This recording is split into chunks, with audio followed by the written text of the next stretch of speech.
വചനം വചനം ത്രിയേക ദൈവമം വചനം. ഈശോ മിശിഹായ്ക്ക് സ്തുതിയായിരിക്കട്ടെ. നാം ഇന്ന് ആണ്ടുവട്ടം 14-ാം വാരത്തിലേക്ക് കടക്കുകയാണ്. തിയോളജി ക്ലാസ്സുകളിൽ ഇങ്ങനെ പഠിപ്പിച്ചിട്ടുണ്ട്, യേശുവിൻ്റെ ഫ്രണ്ട്ഷിപ്പ് സർക്കിളിനെ കുറിച്ച് ഇങ്ങനെ പരാമർശിക്കുന്നുണ്ട്. ഫ്രണ്ട്ഷിപ്പ് സർക്കിൾ എന്ന് പറയുമ്പോൾ യേശുവിന് എപ്പോൾ അങ്ങനെ വലയം ചേർന്ന് നടക്കുന്നവരാണ്. അതുപോലെ തന്നെ യേശു തിരഞ്ഞെടുത്ത 12 ശിഷ്യന്മാരെക്കുറിച്ച് പറയുന്നുണ്ട്. അവരെന്ന് പറയുമ്പോഴത്തേക്കും യേശുവിൻ്റെ ആ ഒരു കുറച്ചുകൂടി അടുത്ത് നിൽക്കുന്ന ഒരു സർക്കിളിൽ പെട്ടവരാണ് ഈ 72 ശിഷ്യന്മാരെന്ന് പറയുന്നത്. അതിനുശേഷം നമ്മൾ കാണുന്നുണ്ട് 12 ശിഷ്യന്മാർ തിരഞ്ഞെടുക്കുന്നുണ്ട്. അവർ കുറച്ചുകൂടി അടുത്ത ഒരു സർക്കിളിലേക്ക് കടന്നു വരുന്നവരാണ്, യേശുവിൻ്റെ ഫ്രണ്ട്ഷിപ്പ് സർക്കിളിലേക്ക്. അതിനുശേഷം ഈ യേശുവിന് ഏറ്റവും ഇഷ്ടപ്പെട്ട 3 പേരെക്കുറിച്ച് പറയുന്നുണ്ട്, 3 ശിഷ്യന്മാരെക്കുറിച്ച്. അവർ യേശുവിൻ്റെ കുറച്ചുകൂടി അടുത്ത് നിൽക്കുന്ന ഒരു സർക്കിളിലാണ്. അങ്ങനെ യേശുവിന് ചുറ്റും ഒരു ഫ്രണ്ട്ഷിപ്പ് സർക്കിൾ തന്നെ ഇങ്ങനെ ഉണ്ട്. ഇപ്രകാരം പറയുമ്പോൾ നമ്മൾ പ്രത്യേകമായിട്ട് നോട്ട് ചെയ്യേണ്ടത് ഈ നമ്പറുകളെ കുറിച്ചാണ്. 72, 12, 3 എന്നീ നമ്പറുകളെക്കുറിച്ച് നമ്മൾ ഒന്ന് നോട്ട് ചെയ്യണം. ഇന്നത്തെ സുവിശേഷത്തിൽ നാം കാണുന്നത് യേശു 72 ശിഷ്യന്മാരെ ഇങ്ങനെ പറഞ്ഞയക്കുകയാണ്. സുവിശേഷം പ്രഘോഷിക്കുവാനായിട്ട്, സ്വർഗ്ഗരാജ്യത്തെക്കുറിച്ച് പ്രഘോഷിക്കുവാനായിട്ട്, മറ്റുള്ളവർക്ക് സമാധാനം നൽകുവാനായിട്ട് ഇങ്ങനെ ഗ്രാമങ്ങളിലോരം ഇങ്ങനെ പറഞ്ഞയക്കുകയാണ്. പറഞ്ഞയക്കുമ്പോൾ കുറച്ച് ഇൻസ്ട്രക്ഷൻസ് കൊടുക്കുന്നുണ്ട്. ചില കാര്യങ്ങൾ നിങ്ങൾ ചെയ്യണം, ചിലത് ചെയ്യാൻ പാടില്ല, ചിലത് കൂടെ എടുക്കണം, ചിലത് കൂടെ എടുക്കാൻ പാടില്ല എന്നൊക്കെ പല രീതിയിലുള്ള ഇൻസ്ട്രക്ഷൻസ് കൊടുത്തിട്ടാണ് നമ്മൾ കാണുന്നത് യേശു ഇങ്ങനെ ശിഷ്യന്മാരെ പറഞ്ഞയക്കുക എന്നുള്ളത്. ഇന്നത്തെ സുവിശേഷം നമ്മൾ വായിക്കുമ്പോൾ അത് കുറച്ചുകൂടി വ്യക്തമായിട്ട് മനസ്സിലാകുവാനായിട്ട് നമ്മൾ ഇതിനു മുന്നേ ഉള്ള സുവിശേഷ ഭാഗം കൂടി ഒന്ന് വായിച്ചു നോക്കണം. അതായത് ലൂക്കായുടെ സുവിശേഷം 9-ാം അധ്യായം 1-2 വാക്യങ്ങളൊക്കെ നമ്മൾ ഇങ്ങനെ പ്രത്യേകമായിട്ട് എടുത്ത് വായിച്ചു നോക്കണം. അതിൽ പറയുന്നത് യേശു 12 ശിഷ്യന്മാരെ തിരഞ്ഞെടുത്ത് ഇങ്ങനെ സുവിശേഷ വേലയ്ക്കായിട്ട് പറഞ്ഞയക്കുകയാണ്. അവിടെയും വളരെ പ്രധാനമാണ് 12 പേരെ പറഞ്ഞയക്കുന്നതായിട്ട്. ഈ 72 പേരെ പറഞ്ഞയക്കുന്നതും 12 പേരെ പറഞ്ഞയക്കുന്നതും നമ്മളൊന്ന് ചിന്തിക്കുമ്പോൾ പഴയ നിയമമായിട്ട് ബന്ധമുണ്ട്. ഈ 72 പേരെന്ന് പറയുന്നത് നോഹയുടെ സന്തതികൾ 72 ദേശങ്ങളിലായിട്ട് അവർ ചിതറിപ്പോയി അവർ ജീവിച്ചു എന്ന് കാണിക്കുന്നുണ്ട്. അതുപോലെ തന്നെ 12 പേരെന്ന് പറയുന്നത് 12 ഇസ്രായേൽ ഗോത്രത്തെക്കുറിച്ചാണ് പരാമർശിക്കുന്നത്. അതുകൊണ്ട് തന്നെ ഇവയെല്ലാം നമുക്ക് ഒരിക്കൽ കൂടി പറഞ്ഞു തരുന്ന ഇതാണ്, ലോകത്തുള്ള എല്ലാവരും തന്നെ യേശുവിൻ്റെ ഈ ശിഷ്യത്വത്തിൽ നമ്മൾ അംഗങ്ങളാണ്. എന്നാൽ ഇന്ന് ഈ സുവിശേഷത്തെക്കുറിച്ച് ചിന്തിക്കുമ്പോൾ നമ്മൾ ചിന്തിക്കേണ്ടത് എപ്രകാരമാണ് നമ്മൾ ഓരോരുത്തരും ഈ സുവിശേഷ വേലയ്ക്കായിട്ട് നിയോഗിക്കപ്പെട്ടിട്ടുള്ളത്. ഫോർ എക്സാമ്പിൾ, നമ്മളൊരു ഇടവക എടുത്ത് നോക്കിക്കഴിഞ്ഞാൽ ഇടവകയിലെ വികാരി അച്ഛൻ മാത്രമല്ല ഈ സുവിശേഷ വേലയ്ക്കായിട്ട് അയക്കപ്പെട്ടവൻ, മറിച്ച് ആ ഇടവകയെ സ്വർഗ്ഗരാജ്യത്തിന് തുല്യമാക്കുന്നത് നമ്മൾ ഓരോരുത്തരുമാണ്. അതുകൊണ്ട് തന്നെ നമുക്ക് പറയാം, ഈ പ്രവർത്തനങ്ങളിലെല്ലാം നമുക്ക് ഓരോരുത്തർക്കും ഓരോ നിയോഗങ്ങളുണ്ട്. അതാണ് നമ്മൾ തിരിച്ചറിയേണ്ടത്.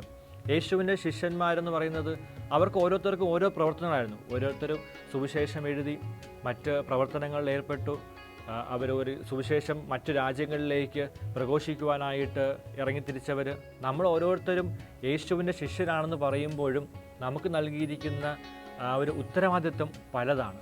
അതുകൊണ്ട് പല രീതിയിലുള്ള ഉത്തരവാദിത്വം നിന്നുകൊണ്ട് എല്ലാം ക്രോഡീകരിക്കുന്നത് യേശുവിൻ്റെ സുവിശേഷം പ്രഘോഷിക്കുവാനായിട്ട് നമ്മൾ ഓരോരുത്തരും വിളിക്കപ്പെട്ടവരാണ് എന്നുള്ള വലിയൊരു ചിന്തയാണ്. അതുപോലെ തന്നെ നമ്മളും സ്വർഗരാജ്യം ഈ ഭൂമിയിൽ ഉണ്ടാക്കുവാനായിട്ട് നമ്മൾ ഓരോരുത്തരും ആ യേശുവിൻ്റെ ശിഷ്യത്വത്തിലേക്ക് വിളിക്കപ്പെട്ടവരാണ്. ഇപ്രകാരം വിളിക്കപ്പെട്ടവരാകുമ്പോൾ യേശു സുവിശേഷത്തിൽ പറയുന്നുണ്ട്, ചില കാര്യങ്ങൾ ചെയ്യണം, ചില കാര്യങ്ങൾ ചെയ്യാൻ പാടില്ല. അതിൽ വളരെ പ്രധാനമായിട്ട് നമ്മുടെ ഫോക്കസ് പോകേണ്ടത് സഞ്ചിയോ വടിയോ ഒന്നും കൂടെ കൊണ്ടുപോകരുത് എന്ന് പറയുമ്പോഴും നമ്മൾ ചിന്തിക്കേണ്ട ഒന്നാണ്, ഈ ഭാരങ്ങളെല്ലാം ചുമന്നുകൊണ്ട് നടക്കുമ്പോൾ പലപ്പോഴായിട്ട് യാത്രാമധ്യേ നമ്മൾ ക്ഷീണിതരായി പോകാറുണ്ട്. അതുകൊണ്ട് തന്നെ എത്രത്തോളം ഭാരം കുറയ്ക്കാമോ അത്രത്തോളം ഭാരം കുറച്ചുകൊണ്ട് സഞ്ചരിക്കുമ്പോൾ കൂടുതൽ ദൂരം സഞ്ചരിക്കുവാനായിട്ട് നമുക്ക് സാധിക്കും. അതാണ് യേശു ഇവിടെ നമ്മോട് പറയുന്നത്. നിങ്ങൾ പോകുമ്പോൾ നിങ്ങൾ സഞ്ചി കൂടെ കരുതരുത്. അതായത് സഞ്ചി ഉള്ളപ്പോൾ നമുക്കൊരു പ്രവണതയുണ്ടാകും, ആ സഞ്ചി നിറയ്ക്കുവാനുള്ളൊരു പ്രവണതയുണ്ടാകും. അപ്രകാരം സഞ്ചി നിറച്ച് നമ്മൾ എന്തിനാണോ നമ്മൾ വിളിക്കപ്പെട്ടത് അതിലേക്കുള്ള ഫോക്കസ് മാറി നമ്മൾ ഈ സഞ്ചി നിറയ്ക്കുന്നതിലായിരിക്കും നമ്മുടെ ഓരോരുത്തരുടെയും ഫോക്കസ്. അതുകൊണ്ട് ഓരോരുത്തരുടെയും ബാഗേജ് കൂടെ കൊണ്ടുപോകാതിരിക്കുവാനായിട്ട് നമ്മൾ ശ്രമിക്കണം.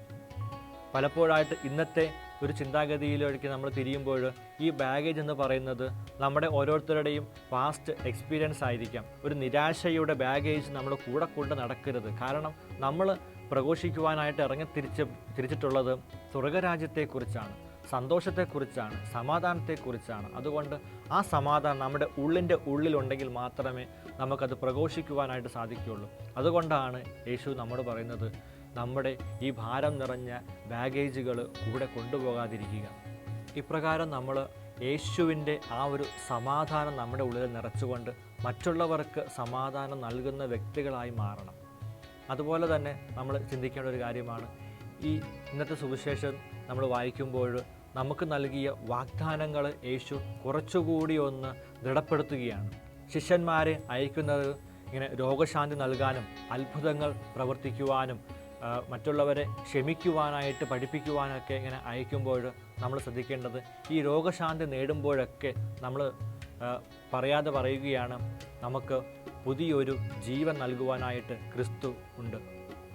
മറ്റുള്ളവരിൽ അത്ഭുതങ്ങൾ പ്രവർത്തിക്കുമ്പോൾ നമുക്ക് യേശു നൽകിയ വലിയൊരു വാഗ്ദാനമാണ്, ഞാൻ പുതിയ ആകാശവും പുതിയ ഭൂമിയും നിങ്ങൾക്ക് നൽകുമെന്നുള്ളൊരു വലിയ വാഗ്ദാനം അവിടെ നിറവേറുകയാണ്. അതുപോലെ തന്നെ ക്ഷമയെക്കുറിച്ച് യേശുവിൻ്റെ ശിഷ്യന്മാർ പ്രസംഗിക്കുമ്പോൾ നമുക്ക് നൽകിയ വലിയൊരു വാഗ്ദാനമാണ്, അല്ലെങ്കിൽ യേശു നമുക്ക് വേണ്ടി കുരിശിൽ തറയ്ക്കപ്പെട്ട് മരിച്ച് നമ്മുടെ പാപമോചനത്തിനായിട്ടാണ് ഇവയെല്ലാം ചെയ്തതെന്നുള്ള വലിയൊരു ബോധ്യത്തിലേക്ക് കടന്നു വരണമെന്ന് നമ്മൾ പഠിപ്പിക്കുകയാണ്. അതുകൊണ്ട് തന്നെ യേശുവിൻ്റെ ശിഷ്യത്വത്തിലേക്ക് വിളിക്കപ്പെട്ട നമ്മൾ ഓരോരുത്തരും ഇപ്രകാരം രോഗശാന്തി മറ്റുള്ളവർക്ക് നൽകുന്നവരാകണം, മറ്റുള്ളവർക്ക് സമാധാനം നൽകുന്നവരാകണം, മറ്റുള്ളവരെ ക്ഷമിക്കുന്നവരാകണം, മറ്റുള്ളവരുടെ ജീവിതത്തിൽ അത്ഭുതങ്ങൾ പ്രവർത്തിക്കുന്നവരാകണം, ചെറിയ ചെറിയ നന്മ പ്രവൃത്തികൾ ചെയ്ത് ഇപ്രകാരം സന്തോഷം മറ്റുള്ളവരിൽ പകർന്നുകൊണ്ട്, സമാധാനം മറ്റുള്ളവരിൽ പകർന്നുകൊണ്ട് യേശുവിൻ്റെ ശിഷ്യത്വത്തിലേക്ക് നിലനിൽക്കുവാനായിട്ട് നമുക്ക് ഓരോരുത്തർക്കും പരിശ്രമിക്കാം. ദൈവം നമ്മെ അനുഗ്രഹിക്കട്ടെ.